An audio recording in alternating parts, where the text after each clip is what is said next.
পরিস্থিতিটার মধ্যে আমাদের তো কোনো আর হাত নাই, সরকারের আসলে কিছু করারও নাই। ও তো ওনার বাবার সাথে একটু কথা বলেন ভাই। আসসালামু আলাইকুম। আঙ্কেল কি অবস্থা আছেন? মোটামুটি ভালো। আল্লাহ তো বাঁচায় রাখছে এখন পর্যন্ত, পুত্র সুখে তো কাতর সবাই। আমার ছেলেটা এটা তো শুনলাম, বুঝছেন, এখন এখানে তো আসলে বুঝতেছেন এই পরিস্থিতিটার মধ্যে আমাদের তো কোনো আর হাত নাই, সরকারের আসলে কিছু করারও নাই। ও তো আহমেদ ভাই চারটা নিয়ে বসেন, চারটা নিয়ে বসেন।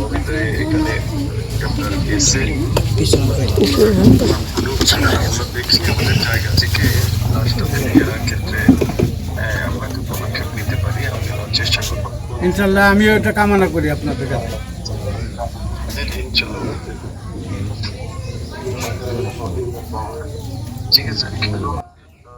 বাংলাদেশ সরকার এবং এই পরিষদের গণপরিষদের কাছে আমার আবেদন, আমার ছেলের লাশটা যেন ফেরত পাই এবং তার দেওয়াটাকে যেন আমার দেশে এনে মাটি দিতে পারি এবং আমি আনন্দিত যে প্রবাসী কল্যাণমন্ত্রী উনি যেহেতু আমাদের সাথে আছে, আশা করি এবং 100% আশা করি যে আমার ছেলের লাশ আমি ফেরত পাবো। অধিকার পরিষদের সভাপতি, প্রবাসী কল্যাণ এবং বৈদেশিক কর্মসংস্থান মন্ত্রণালয়ের প্রতিমন্ত্রী জনাব নুরুল হক, উনি আমাদের গণ অধিকার পরিষদের একটি প্রতিনিধি দলকে এখানে পাঠিয়েছেন যাতে আমরা যেন এই পরিবারের সাথে কথা বলি এবং এই পরিবারের একটু খোঁজ নেই, পাশাপাশি এই বিষয়টা যেন আমরা একটু বিস্তারিত জেনে যাই।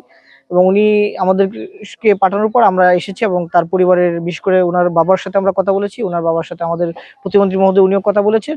প্রতিমন্ত্রী মহোদয় উনি আশ্বাস দিয়েছেন যে উনি ওনার জায়গা থেকে সরকারের মাধ্যমে চেষ্টা করবে যাতে ওনার লাশটা যেন খুঁজে বের করে, যদি সম্ভব হয় তাহলে সেটা যেন দ্রুত সময় দেশে আনা যায়। পাশাপাশি উনি এতটুকু আশ্বস্ত করেছেন যে প্রশাসন কিংবা সরকারের মাধ্যমে যেন এই পরিবারের পাশে থাকা যায়, সেই জন্য ওনার জায়গা থেকে সর্বোচ্চ পরিমাণ ব্যবস্থা নেবে।